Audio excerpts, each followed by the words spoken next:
See, Pakistan has been isolating itself for a very long time, even without India's nudge and push. Right. They have overplayed the strategic, the geostrategic location part. They have overplayed it. In the geostrategic location part, they have an advantage because Iran has boxed itself into a corner. And it is mostly emotional talk, rhetoric that comes out of Tehran and even out of Washington. See, what happens is, why is Pakistan important?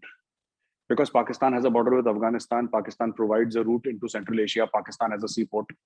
2-3 things. Yeah. Right? Yeah. Forget about nuclear weapons, because nuclear weapons have nothing to do with access. Right? Right. The issue is that Iran provides exactly the same thing, and Iran is far more stable than Pakistan. Right. It might be under sanctions, but it's stable. Now, let us assume a scenario where this emotional things about, death to the Jews and we'll bomb Iran, and the Israelis saying we'll bomb this thing and this Hezbollah. If you take it out of the equation, and that is what India has been doing, engaging with Iran constantly, trying to make a bridge, right? So what happens is that once you have Iran on the center stage, once you have this whole thing about Iran being a pariah state out of the way, Pakistan automatically gets isolated. That is number 2. Number 3, the Delhi Declaration. No? Essentially, China chose not to attend, Pakistan chose not to attend, which is all right. Which is all right. This is essentially New Delhi saying that we still have stakes in Afghanistan. It's not about the $3+ billion that we spent. We have a tremendous amount of goodwill.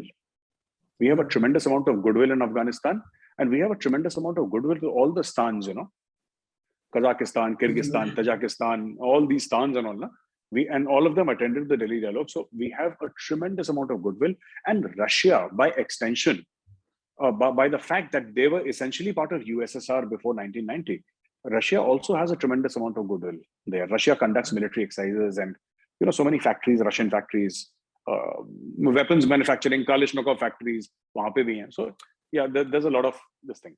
Finally, coming to the fact about this thing, this Troika Plus and all that. See, Troika Plus is essentially a Chinese brainchild. Chinese didn't want to come in front because Chinese want a convenient scapegoat. If it fails, you blame Pakistan. An American journalist once said, and I don't think it was in very good taste, but he said that China has 2 mad dogs, North Korea and Pakistan. तो उनके लोगों के पीछे छोड़ देता है वो. Some American said it. So this is what it is. This entire Delhi dialogue and Troika Plus is not about Pakistan and India. It is China on one side and India on the other side, and then there is Russia, and then there is the United States of America. Right. The rest of the people also play a role, but majorly these 3-4 countries are in the fray. Pakistan because it has a border. Right. And Iran because Iran was also there. So Iran because it has a border, and that is what it pretty much is. So, and this may seem a little bit off the topic, but what do all of these developments mean for Kashmir and the stability in Kashmir? I don't think it will impact Kashmir so very much, though. As the crow flies, Kashmir is not very far away from Afghanistan. If you look at the map, it's not very far from there. I think it's less than 200 kilometers or 150. It's just Gilgit-Baltistan and parts of POK or something like that. If I'm not mistaken, I could be wrong. Maybe I'm quoting some other data I don't remember correctly. But fact of the matter is Afghanistan is not very far. And that part, we claim that part to be ours. Right.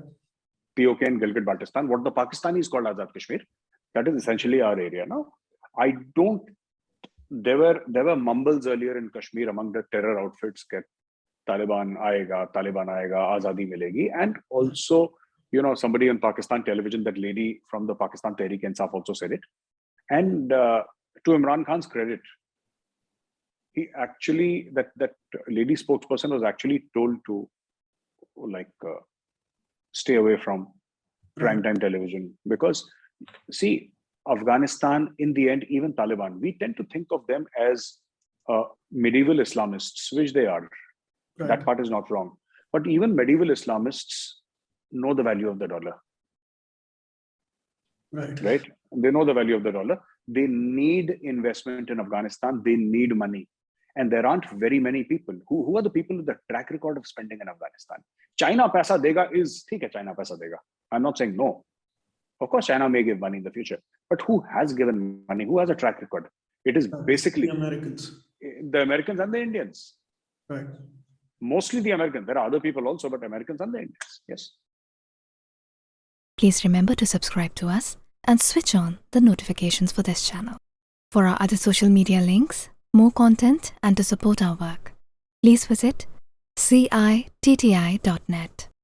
Dhanyavad. Namaskar.